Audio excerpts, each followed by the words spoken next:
لا حول ولا قوة إلا بالله العلي العظيم. حسبنا الله ونعم الوكيل، نعم المولى ونعم النصير.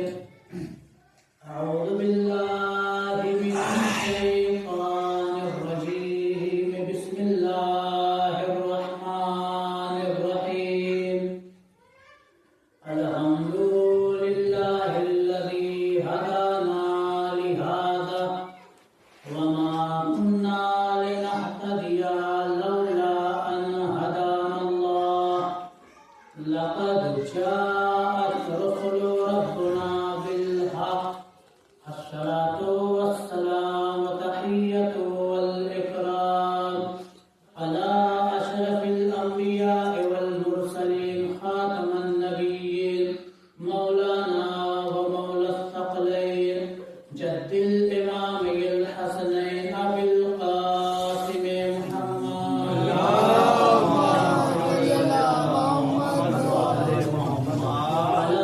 أهل بيته الطيبين الطاهرين المعصومين المظلومين المنتخبين المنتجبين، ولعنة الله على أعدائهم أجمعين من الآن إلى قيام يوم الدين. أما بعد، فقد قال الله تبارك وتعالى في محكم كتابه المجيد وهو أصدق الصادقين وقوله الحق. بسم الله الرحمن الرحيم. قل إن الموت الذي تفرون منه فإنه ملاقيكم ثم تردون على عالم الغيب والشهادة وينبئكم بما كنتم تعملون. صلى الله گفتگو کا آغاز شروع کرنے سے پہلے آپ مومنین سے گزارش ہے کہ ایک مرتبہ سورہ الحمد اور 3 مرتبہ سورہ توحید کی تلاوت فرما کرنا تو محمد سلیم ابن اسرار حسین کو اسرار کرنا.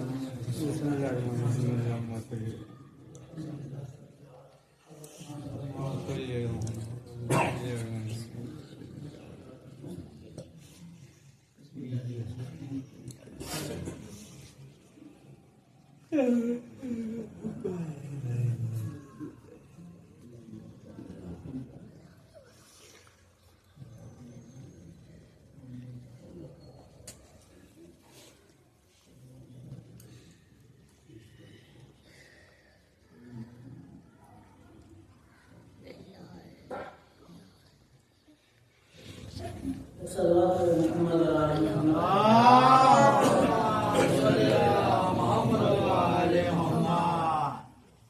عزیزان محترم، ایران حیدر کرار، پروردگار سمانی یہی دعا ہے، پروردگار مرحوم کے درجات کو بلند فرمائے اور مرحوم کو جنت میں اعلیٰ مقام عنایت فرمائے. اور جتنے بھی حاضرین مجلس ہیں ہمارے سب مرحومین کو اللہ تعالی جنت میں اعلیٰ مقام، اس لیے کہ اللہ تعالیٰ نے ہر عمل کا ایک ثواب معین کرتا ہے. ہر نیکی کا ایک حد بیان کیا ثواب کا. مثال کے طور پر اگر کوئی شخص فرادہ نماز پڑھ رہا ہے تو اس کی فرادہ کا ثواب ملے گا، لیکن اگر یہی فرادہ پڑھنے والا شخص جماعت کے ساتھ پڑھے تو 25 گنا بڑھ کر ثواب ملے گا. یعنی ایک حد معین کر دی گئی ہے. فرادہ پڑھنے والوں کی ایک حد ہے، جماعت کے ساتھ اگر کوئی نماز پڑھ رہا ہے تو اس کی بھی ایک حد ہے 25 گنا. اگر کوئی شخص حج پر جا رہا ہے تو اس کو حج کا ثواب ملے گا، لیکن اگر کوئی شخص پیدل کربلا چلا جائے تو 70 حج کا ثواب ملے گا. یہ ایک حد معین ہے. لیکن اگر کوئی شخص مر جائے تو مرنے والے کے لیے اگر کوئی زندہ شخص اس کے گھر والے سورہ بلکہ سورہ کیا 5ویں امام کی ولادت ہے، 5ویں امام محمد باقر علیہ السلام، اگر کوئی شخص اس دنیا سے چلا جائے اگر گھر والے اس کے لیے بسم اللہ بھی پڑھ رہے ہیں تو اس کے لیے وہ نیکی ہے. اور لیکن وہاں پر بھی ثواب جو معین کیا گیا ہے، لیکن میں ہر مجلس میں رضا میں کہتا ہوں کہ مرنے والے کے لیے سب سے بڑی نیکی مجلس حسین ہے، اس لیے کہ اس مجلس حسین کی کوئی ثواب حد معین نہیں کی گئی ہے. اس کا ثواب جو ہے روز محشر خود ہمارے تیسرے امام عطا کریں گے، کیونکہ ہم انہی کے لیے کرتے ہیں مجلس، انہی کے نام پر کرتے ہیں. میں تاریخ علماء آج کتاب پڑھ رہا تھا، تاریخ علماء میں مجھے ایک بہت اچھا واقعہ ملا، اور یہ واقعہ سیستانی صاحب سے جو ہے منسوب ہے کہ سیستانی صاحب کون نہیں جانتا، آج آدھے سے زیادہ دنیا ان کی تقلید کر رہی ہے، آدھے سے زیادہ دنیا سیستانی صاحب کی تقلید کر رہی ہے. تو انہی علماء میں سے مجھے ایک واقعہ ملا سیستانی صاحب کا کہ سیستانی صاحب ابھی مجتہد کے درجے پر فائز نہیں ہے، طالب علم کے زمانے میں، اور اس وقت ان کے استاد جو آتا ہے خوئی آیت اللہ خوئی، اللہ تعالیٰ ان پر بھی رحمت نازل کرے. سیستانی صاحب کہہ رہے کہ میں جس روم میں رہتا تھا میرے ساتھ ایک اور شیراز کا بندہ رہتا تھا، ایران میں ایک شہر ہے شیراز کا ایک بندہ رہتا تھا. اب سنیے گا کہ مجلس حسین کا کتنا بڑا ثواب ہے. یہ جو شیراز کا رہنے والا طالب علم تھا سیستانی صاحب کے روم میں رہتا تھا، لیکن اس میں خرابی یہ تھی کہ اول وقت نماز نہیں پڑھتا تھا. اس کا من ہوتا تھا تب نماز پڑھتا تھا. سیستانی صاحب خود لکھتے ہیں کہ میں نے بہت کہا اپنے دوستوں سے کہ نماز پڑھا کرو، نماز نہیں پڑھا کرتا. اب کھلم کھلا لکھا انہوں نے کہ گناہ کرتا تھا، کھلم کھلا گناہ کرتا تھا. اب لکھتے ہیں سیستانی صاحب کہ جب میں مجتہد کے درجے پر فائز ہو گیا، جس دن میں مجتہد کے درجے پر فائز ہوا اس دن یہ شیراز والا لڑکا انتقال کر گیا. اس دن شیراز والا لڑکا انتقال کر گیا. اب کیونکہ سیستانی صاحب کے ساتھ پڑا ہوا تھا، یہ انہوں نے سوچا کہ ہمارے ساتھ رہا ہے، ان کے جنازے میں جو شرکت کی، نماز جنازہ بھی پڑھائی، تلقین بھی پڑھی، اور جب تلقین پڑھ چکی تو ایک جملہ کہا کہ اے میرے دوست میں نے تمہیں بہت سمجھایا کہ اول وقت نماز پڑھو، لیکن یہ قبر ایسی چیز ہے کتنا بھی بڑا ترم کیوں نہ ہو جائے یہ قبر اسے سزا دے گی. بس میں یہ چاہتا ہوں کہ تم میرے خواب میں آ کر یہ بتا دینا کہ تم پر اللہ تعالیٰ نے کیا انصاف کیا ہے، اللہ تعالیٰ نے تمہارے ساتھ کیا معاملہ کیا، مجھے آج رات میں تمہیں بتا دینا.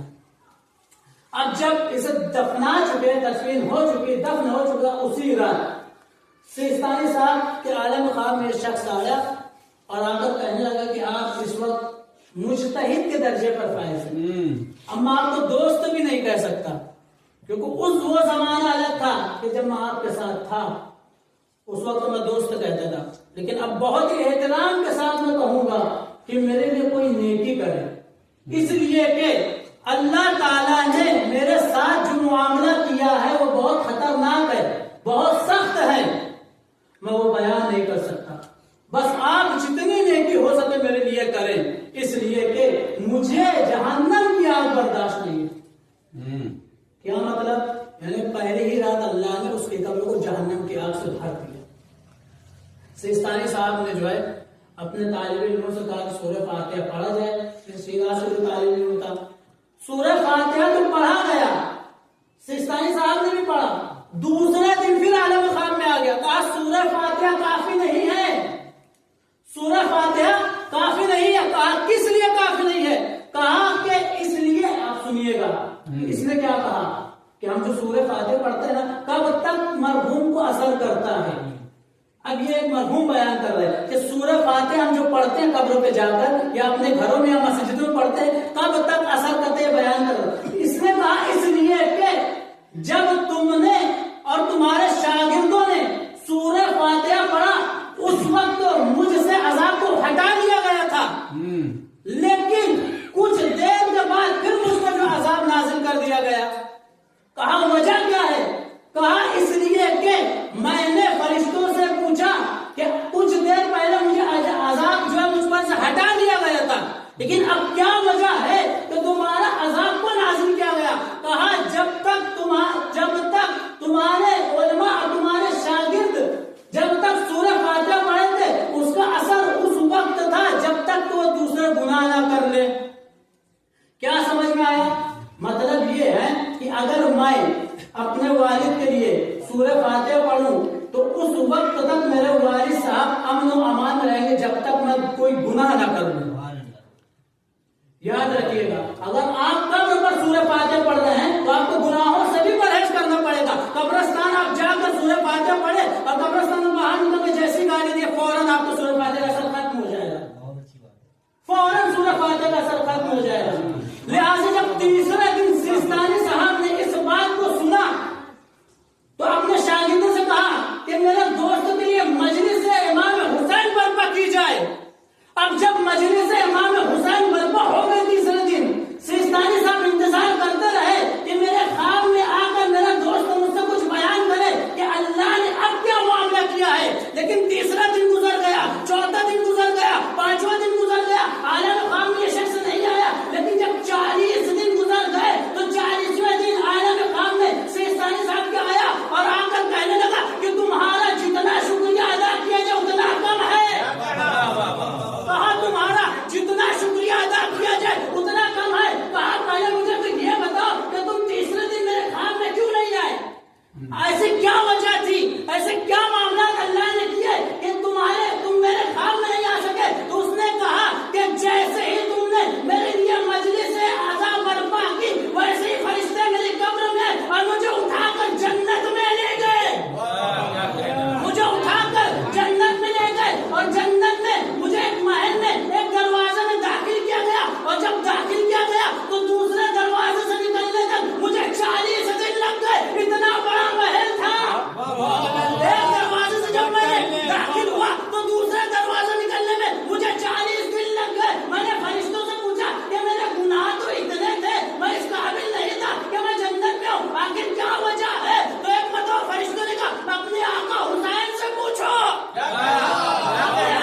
حسین سے پوچھو. اب جیسے ہی میں حسین کی خدمت میں گیا حسین کے قدموں میں گر گیا اور گر کر کہا آقا میرے گناہ تو اس قدر تھے کہ میں جنت میں جانے کے لائق نہیں تھا, لیکن کیا وجہ ہے کہ آپ نے جنت دے دی؟ کہا کہ تمہارے چاہنے والوں نے میرے نام کی مجلس دی, میں کریم ابن کریم ہوں, میں تمہیں جنت دے دی.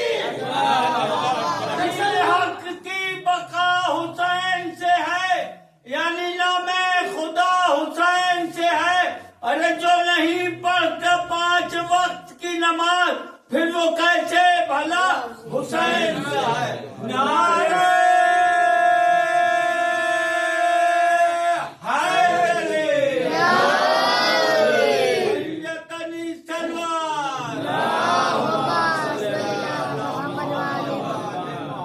لہٰذا یہ امام حسین علیہ السلام فرما رہے ہیں. عالم خواب میں جو ہے وہ بندہ بیان کر رہا ہے کہ مجھ سے امام نے کہا کہ اگر کوئی شخص میرے نام کی مجلس کرے تو میں بھی یہ نہیں دیکھ سکتا کہ قبر میں جو ہے اس پہ عذاب نازل کیا جائے, بلکہ میں پروردگار سے شفاعت کا جو ہے ضامن بن جاتا ہوں, اس کے شفاعت کر دو. تو اسی لیے کہا جاتا ہے کہ مجلس سے بڑی کوئی نعمت ہو ہی نہیں سکتی, کیونکہ مجلس کا ثواب بھی کوئی معین نہیں کیا گیا ہے, ہر جس کی بیان نہیں کی گئی ہے. اسی لیے کہا جاتا ہے کہ ہر شخص جو ہو سکے مجلس عزا برپا کیا جائے. اس لیے اس عالم خواب میں ہمیں یہ بھی معلوم ہو گیا ہے کہ فاتحہ کا اثر اسی وقت تک رہتا ہے جب تک آدمی کوئی دوسرا گناہ نہ کر لے. اور جانتے ہیں ہم معصوم تو ہے نہیں, ہم فاتحہ پڑھے ہمیں خود کو خبر نہیں رہتی کہ ہم نے کون سے گناہ کو انجام دیا ہے. اسی لیے ہمارے 5ویں امام محمد باقر علیہ السلام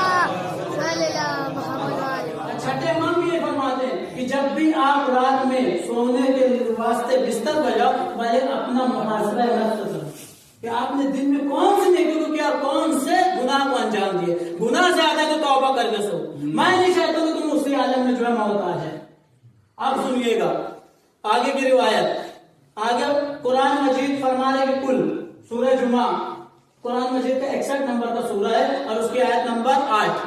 کل اے رسول کہہ دیجئے ان الموت الذی, کہ جو لوگ موت سے بھاگ رہے ہیں, ان الموت الذی تفرون منہ, کہ جو لوگ موت سے بھاگ رہے ہیں, فانہم ملاقیکم, ان قریب انہیں جو ہے اسی موت سے ملاقات ہونی ہے, اسی موت سے ملاقات ہونی ہے. اب دیکھیے یہاں پہ مجھے ایک بات یاد آ گئی نہج البلاغہ کی. مولانا نہج البلاغہ فرماتے ہیں کہ اگر تمہاری ہر سانس موت کی طرف بڑھ رہی ہے اور موت تمہاری طرف بڑھ رہی ہے تو پھر ملاقات میں دیری نہیں ہو سکتی. کیا کرنا؟ اب میں کہوں کہ اس حدیث کو مجھے سمجھایا جائے تو کون ہے جو سمجھا دے؟ دیکھیے میں سمجھاتا ہوں، چلو اگر میں سمجھا جاؤں، اس حدیث کا مطلب یہی ہے کہ مثال کے طور پر مجھے جو ہے وہ سامنے امام بارگاہ تک جانا ہے، تو مجھے جانے میں کم سے کم 4 سے 5 سیکنڈ تو لگے گا، یا بہت کر کے 10 سیکنڈ لگے گا امام بارگاہ تک جانے کا۔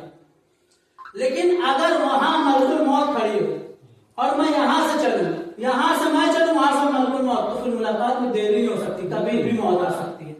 مولا یہی سمجھانا چاہ رہے ہیں کہ آپ جو ہے ملاقات موت سے کبھی بھی ہو سکتی ہے۔ یہی وجہ تھی کہ مولا کہنا سے جب کسی نے پوچھا کہ مولا عبادت کا سب سے بہترین وقت کیا ہے، عبادت کا سب سے بہترین وقت کیا ہے، تو مولا نے فوراً جواب دیا کہ عبادت کا سب سے بہترین وقت مرنے سے 1 دن پہلے کا ہے۔ کیا کہنا مرنے سے 1 دن پہلے سب سے بہترین وقت ہے۔ بس اس نے برجستہ جب پوچھا کہ مولا موت کا تو کسی کو پتہ ہی نہیں کہ کب آنی ہے، تو پھر کیسے پتہ چلے کہ ہماری موت کل آنی ہے، آج عبادت کرے؟ تو مولا نے یہی فرمایا کہ اگر تمہیں یہی نہیں معلوم کہ موت کب آنی ہے تو بس یہ سوچو کہ کل موت آنی ہے، آج عبادت کرو۔ واہ واہ واہ، کیا کہنا، یہ سمجھو کہ مجھے کل موت آنی، آج عبادت کرو۔ یہ مولا کائنات کون ہے؟ مولا کائنات رسول کے جانشین خلیفۃ المسلمین۔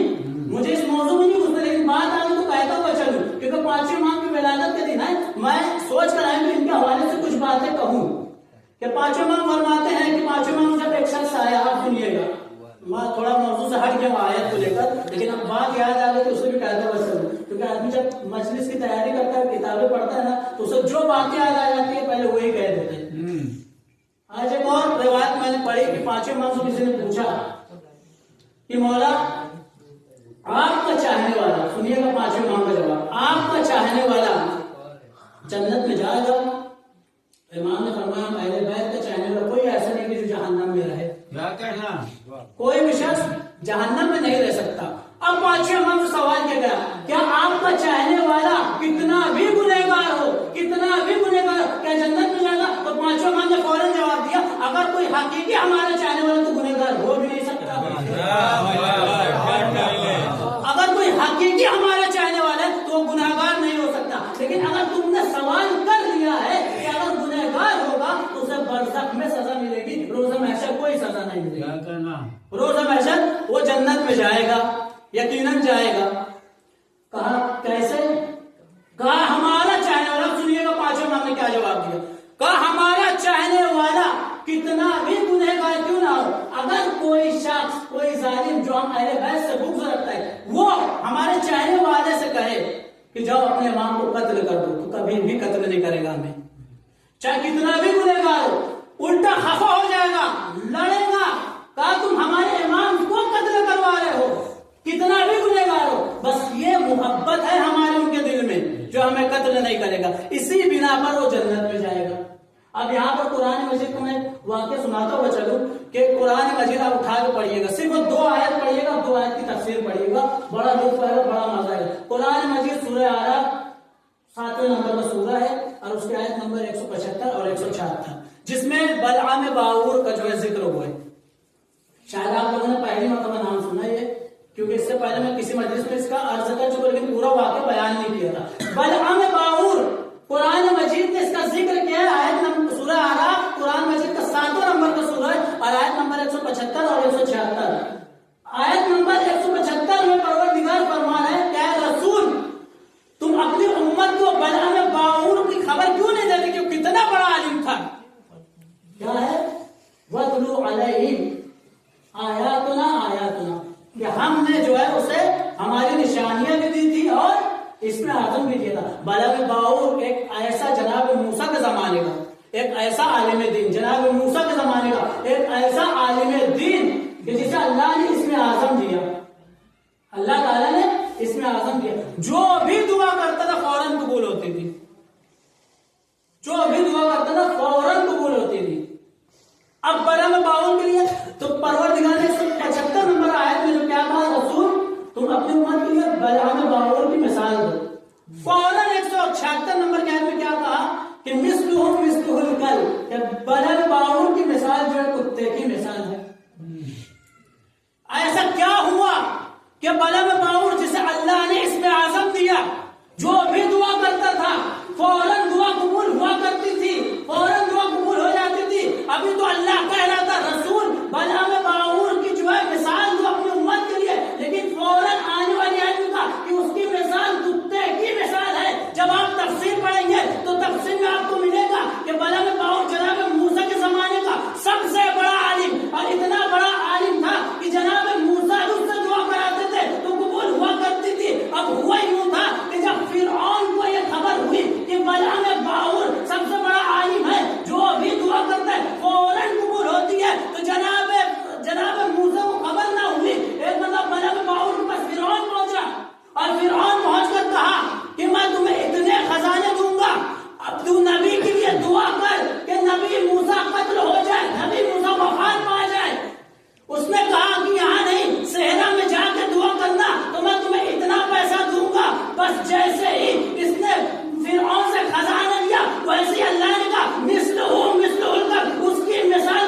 قتل نہیں کیا بلعام باور نے، قتل کرنے کا صرف ارادہ کیا تو اللہ نے اسے کتا کہہ دیا۔ اب اگر بنی امیہ کا کوئی شخص ہمارے آخری نبی کو قتل کرنے کی سازش کرے تو اللہ کی نگاہ میں کتا نہیں، تو پھر کیا ہے؟ یہ عام کتا جو ہے وہ اور بلعام باور میں کوئی فرق نہیں ہے، کتا بھی نجیس، بلعام باور بھی نجیس، اور جو نبی کو قتل کرنے کا صرف ارادہ کرے وہ بھی نجیس، وہ بھی کتا ہے۔ اب سنیے گا کہ اسی آیت نے ہمیں بتایا، آیت نمبر 175-176 کہ پروردگار کی نگاہ میں ایک کتا ایسا جو جنتی ہے اور 2 گدھے بھی ایسے جو جنتی ہے۔ آپ قرآن پڑھیے گا، تفسیر پڑھیے گا، تب معلوم ہوگا کہ ایسے 2 گدھے اور ایک کتے کی، آپ کتوں کو تو چھوڑ دیجیے، آپ جانتے ہیں سورہ اصحاب کہف کا کتا سب جانتے ہیں کہ اصحاب کہف کا کتا جنتی ہے۔ سورہ کہف میں آیت نمبر 21 میں اس میں ارشاد ہوا ہے کہ وَقَلْبُهُمْ وَزِرَاعُهُمْ، کہ اصحاب کہف زندہ ہیں اور وہ کروٹیں بدلتے رہتے ہیں، وَقَلْبُهُمْ، اور ان کا کتا بھی زندہ ہے، وَزِرَاعُهُمْ، اپنے پیروں کو پھیلائے ہوئے بیٹھا ہے۔ اگر آج کے ملاؤں سے پوچھا جائے کہ اصحاب کہف کا کتا مر گیا یا زندہ ہے تو آج کے ملا یہی کہیں گے کہ قرآن کی نظر سے وہ کتا زندہ ہے۔ بس میں تم کو یہی جواب دوں گا کہ کتوں پر تمہارا ایمان تو ہے کہ وہ زندہ ہے، باقی ایمان نہیں ہے۔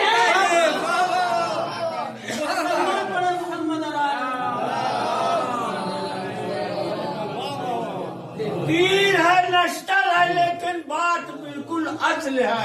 آج بھی دنیا میں باقی دشمنوں کی نسل ہے۔ نعرہ حیدری، پنجت علی سرور۔ اب یہاں پر بلعام باور نے جیسے ہی کچھ پیسے لیے، کچھ خزانے لیے، یہ چاہتا کہ اپنے گدھے پر بیٹھے اور اس میدان میں نکلے جہاں پر یہ دعا کرتا تھا۔ اب یہ گدھا آگے نہیں بڑھ رہا تھا، اللہ نے اسے گویائی دے دی۔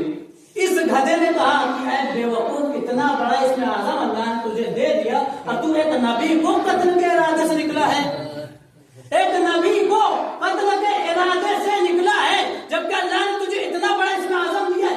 اس کو یہ بات پسند نہیں ہے، اپنے گدھے کو اترا اور اتنا مارا کہ گدھا مر گیا، گدھا مر گیا۔ بس یہی وجہ تھی، یہی وجہ ہے کہ بلعام باور کا گدھا جنتی ہو گیا، اس لیے کہ اس گدھے نے نبی کے مقابل میں نہ جانے دیا کہ آج کا ملا جو ہے یہ سوچتا ہے کہ نبی کے مقابل میں جا کر، آج کے ملا یہی بیان کرتے ہیں کہ نبی کے مقابل میں جانا کوئی گناہ نہیں ہے، لیکن بلعام باور کے گدھے سے سیکھو کہ ایک گدھے نے اس کو یہ تو معلوم تھا کہ نبی کے مقابل میں جانا کتنا بڑا گناہ ہے، مر گیا لیکن نبی کے مقابل میں نہیں گیا۔ لیکن کچھ عورتیں ایسی بھی جو جنگل جمل میں دیور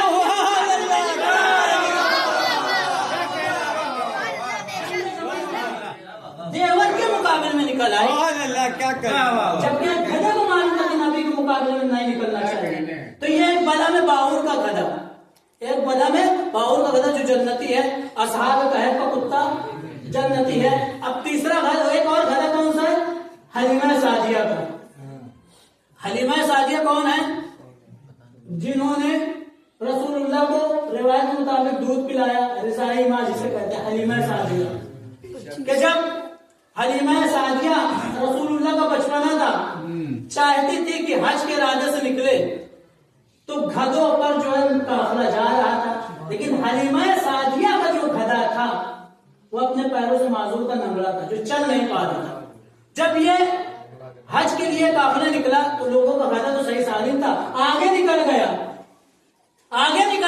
لیکن حلیمہ سعدیہ کا جو گدھا تھا ننگڑا ہونے کے باوجود اپنی جگہ کھڑا تھا، لیکن حلیمہ سعدیہ نے اس گدھے کو اوپر محمد مصطفیٰ کو رکھ دیا، جس کی وجہ سے اس کے پیر اچھے ہو گئے، جس کی وجہ سے اس کے پیر اچھے ہو گئے۔ اب یہ گدھا جو ہے ان گدھوں کے جھنڈ میں ملنا چاہتا تھا، جب آگے جو گدھے چلے گئے تو انہوں نے کیا دیکھا کہ پیچھے گدھا آ رہا ہے، لیکن گدھوں کے دماغ میں یہ نہیں تھا کہ پیچھے گدھا، بلکہ گدھوں کے دماغ میں یہ تھا کہ جو گدھا پیچھے آ رہا ہے اس کے پشت پر محمد مصطفیٰ ہے، اس کے پشت پر محمد رسول اللہ ہے، پیچھے جو گدھا آ رہا ہے ان کے پشت پر محمد رسول اللہ ہے، لہذا سارے گدھے اپنی جگہ رک گئے، صرف اس احترام میں کہ پیچھے محمد رسول اللہ ہے۔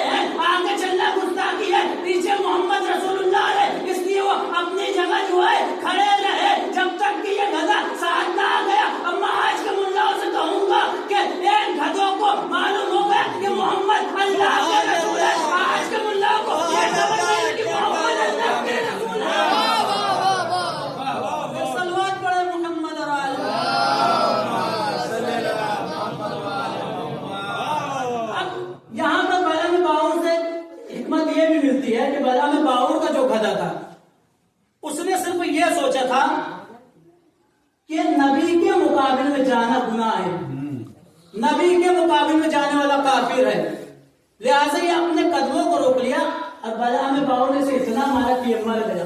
یہ گدھا ہمیں سبق دیا گیا ہے کہ اگر کوئی اہل بیت پر انگلی اٹھائے تو مر جاؤ، لیکن اہل بیت کو تم اہل بیت کی انگلی نہ اٹھاؤ۔ بس یہی پانچوں امام فرما رہے ہیں کہ ہمارا چاہنے والا کتنا بھی گنہگار کیوں نہ ہو، اگر کوئی شخص کہے کہ اہل بیت کو نعوذ باللہ برے کلمات سے پکارا تو ہمارا چاہنے والا یہ کام نہیں کر سکتے۔ بس یہی محبت انہیں جنت میں لے جائے گی۔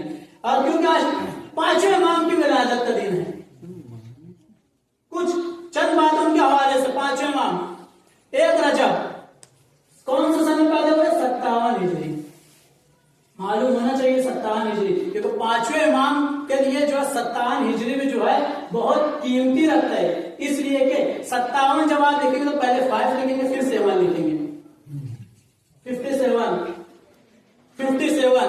تو یہ میجیکل نمبر ہے۔ کس لیے؟ اس لیے کہ 5 جب آپ لکھیں گے تو اس کا مطلب پانچویں امام، اور 7 جب آپ لکھیں گے 57 ہجری میں 7 جب لکھیں گے تو اس کا مطلب 7ویں معصوم ہے۔ اور آپ کی سب سے بڑی فضیلت یہی ہے، سب سے بڑی فضیلت یہ ہے کہ اگر آپ کا شجرہ ملایا جائے تو آپ کا ددیال بھی جنت کے جوان میں سردار ہے، ننیال بھی جنت کے جوان میں سردار ہے، آپ کے نانا بھی امام ہے، آپ کے دادا بھی امام ہے، اور دونوں طرف سے شجرہ محمد مصطفیٰ سے ملتا ہے۔ اور یہ لوگ جو لوگ اعتراض کرتے ہیں کہ امام حسن سے امامت کی نسل نہیں چلی، تو یہ پانچویں امام سے چلی ہے، امام حسن سے۔ اور بہت کیونکہ وقت زیادہ ہو رہا ہے اس لیے میں 2 باتیں اور کروں گا کہ پانچویں امام کا زمانہ، باقی کا کیا مطلب ہے؟ باقی کا مطلب ہے شگاف کرنے والا، پھیلانے والا، اس لیے آپ کو باقی العلوم کہتے ہیں، علوم کو پھیلانے والا۔ اور آپ کے بیٹے امام جعفر صادق علیہ السلام، آج یہ دنیا جتنے بھی علم ہیں، جتنے بھی علم پھیلے چھٹے امام کے ذریعے پھیلے، علم فقہ، علم جفر، علم کیمیا، یہ جو اتنے بڑے بڑے سائنسداں بنے ہیں کن کی وجہ سے بنے؟ چھٹے امام کی وجہ سے۔ بہت باریکی میں جا رہا ہوں، چھٹے امام نے سارے علم کو پھیلایا، پانچویں امام اور چھٹے امام نے، لیکن جتنے بھی دنیا میں علم ہے، علم فقہ، علم جفر، علم کیمیا، علم فقہ، جتنے بھی علم ہے، یہ جو بڑے بڑے لوگ ڈاکٹر بن رہے ہیں، سائنسداں بن رہے ہیں، پائلٹ بن رہے ہیں، کن کی وجہ سے بن رہے ہیں؟ چھٹے امام کی وجہ سے بن رہے ہیں۔ یہ جو میں منبر پہ آگے گفتگو کر رہا ہوں، یہ جو اتنے علم کس کی وجہ سے ہے؟ چھٹے امام کی وجہ سے۔ بس بات اتنی سمجھ لیجیے گا کہ ساری دنیا شاگرد ہے چھٹے امام کی، اور چھٹے امام شاگرد ہے پانچویں امام کے۔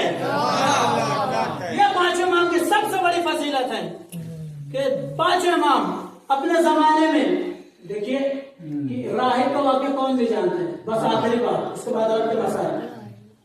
راہب کی باتیں کون بھی جانتا ہے کہ راہب جب آیا، عیسائیوں کا سب سے بڑا عالم دین، پانچویں امام کا بھی 55 ہے، کہتے ہیں 4 سال 5 سال واقعہ کربلا کے بعد کا، جب راہب نکل کے آیا، راہب کے بارے میں لکھا جاتا ہے کہ سال میں 1 مرتبہ صرف اپنے گھر سے باہر نکلتا، اور جب باہر نکلا ہے تو انہی کے درمیان پانچویں امام بھی کھڑے تھے۔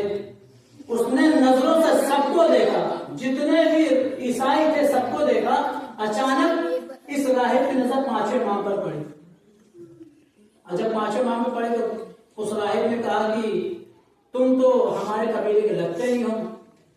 کہا نہیں، تمہارے قبیلے کا نہیں، تو بتاؤ پھر تم امت مرحومہ میں سے ہو؟ امت مرحومہ اس وقت امت مسلمہ کو کہا کرتے تھے، آج جو ہم مرحوم مرحومہ کہتے وہ نہیں، امت مرحومہ یعنی جن پر اللہ نے رحم کیا ہو، یعنی امت مسلمہ۔ تو پانچوں نے کہ تم امت مرحومہ میں سے، تو پانچوں نے کہا ہم امت مرحومہ میں سے۔ کہا میرے کچھ سوال ہے لیکن میں چاہتا ہوں کہ آپ مجھ سے سوال کریں۔ تو پانچوں نے پلٹ کر جواب دیا کہ ہم سوال نہیں کیا کرتے بلکہ ہم سے پوچھے جاتے ہیں، کیونکہ ہمارے جج نے بھی یہی دعویٰ کیا تھا کہ مجھ سے پوچھو، میں زمین سے زیادہ آسمان کے راستے جانتا ہوں، اس لیے ہم سوال نہیں کرتے ہیں، کیونکہ اگر میں سوال کر لوں اس کا مطلب تمہاری ہوں نہیں۔ تو اس نے کہا بچے ہو اور اتنی بڑی باتیں کر رہے ہو؟ کہا ہاں، کیونکہ ہم جو ہے محمد مصطفیٰ کے جانشین ہے، ہم محمد مصطفیٰ کے جانشین بچے نہیں ہوا کرتے ہیں، اپنے سینے میں علم لے کر آتے ہیں۔ کہا میرے کچھ سوال ہے، اس کا جواب دو۔ کہا پوچھو۔ اس راہب نے کہا